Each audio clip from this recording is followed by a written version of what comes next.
Innovating Education Learning World in association with WISE, an initiative of Qatar Foundation.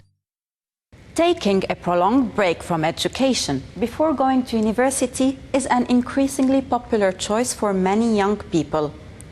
The gap year, as it's termed in the UK, is both a test of independence and a chance to experience other cultures.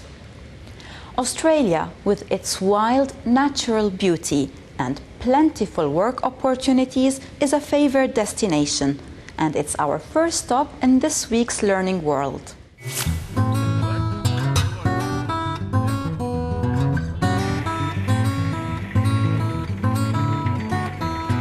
Here in Queensland, 3 Estonians are getting a taste of working for a living before they go off to study at university.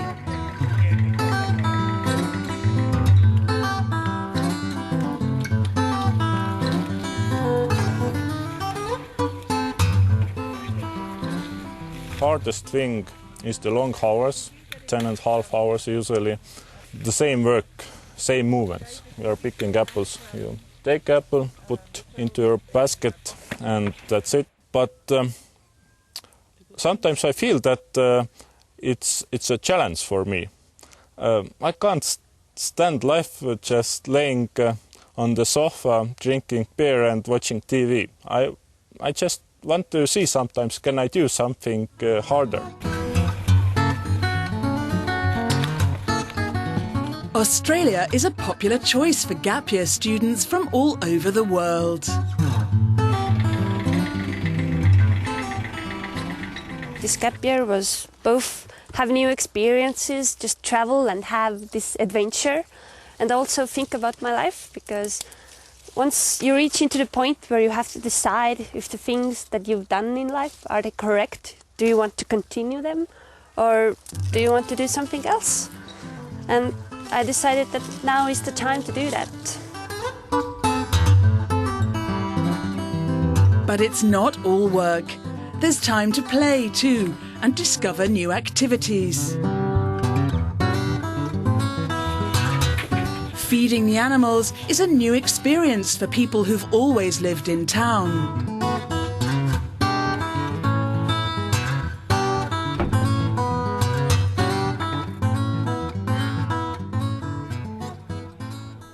I wanted something else. I wanted to do something different, go away and think a little bit more. And then we heard that in Australia there are good salaries and we can work, and it's easy to live here this gap year.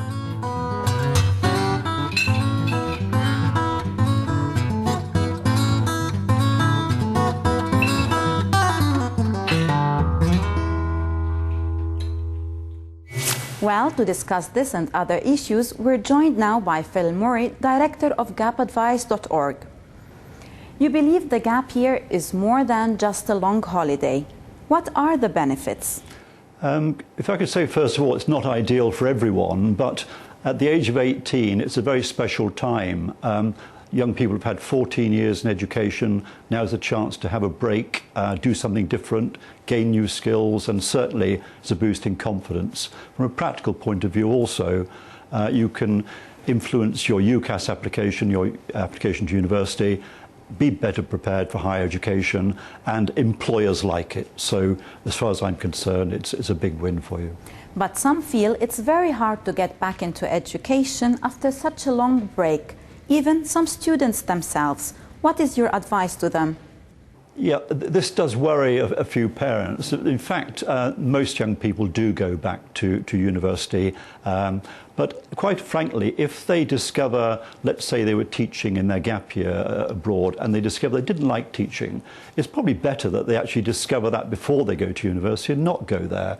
But what tends to happen is that they improve their university. I met a young lad the other day who went to Senegal. He was going to study history. After his gap year, he said to the university, can I focus more on African studies and French? So in fact, he's having a better experience as a result of his gap year. So what should young people do to make the most of their gap year? Right. The recipe is to get it right, is to spend time on research and planning. There's no substitute for that. You don't just jump on a plane and off you go. It does need to be planned. I would certainly say start off with a properly structured placement with an organisation that has been doing it for a long time, that briefs you before you go, that meets you when you arrive and listens to you afterwards. So think about what you're doing and try and link it to your university course and to possibly your future occupation. All that will make for a much better gap year. Thank you, Mr. Murray. Okay, no problem. The gap year isn't always about fun and foreign travel. For some, it offers a second chance to make the leap to university level, as is the case for a group of students in this report from South Africa.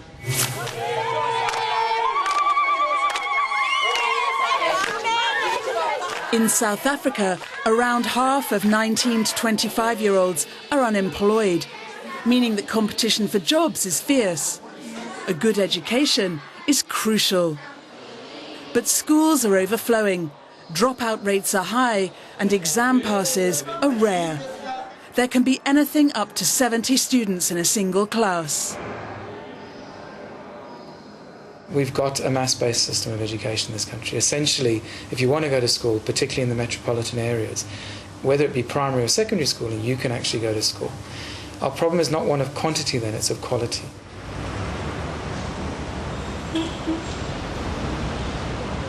Here in Cape Town, a small organisation called Equal Education offers a second chance to those who managed to pass their exams but didn't get good enough marks to get into university.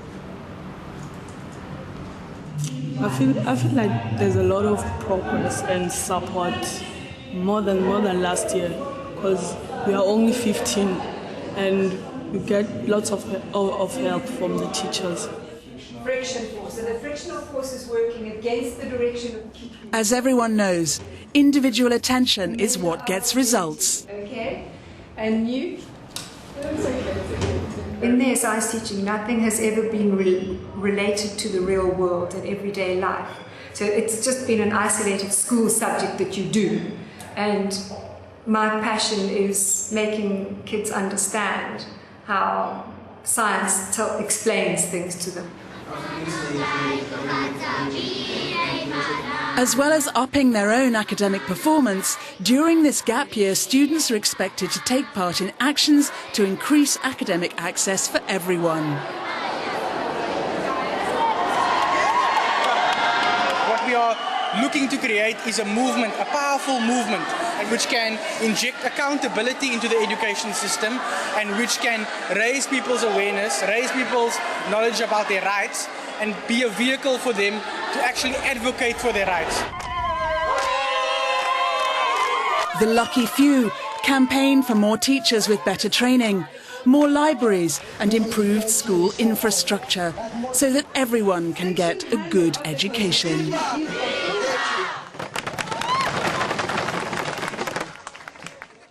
That's it for this week. Hope you've enjoyed our program. Learning World in association with WISE, an initiative of Qatar Foundation.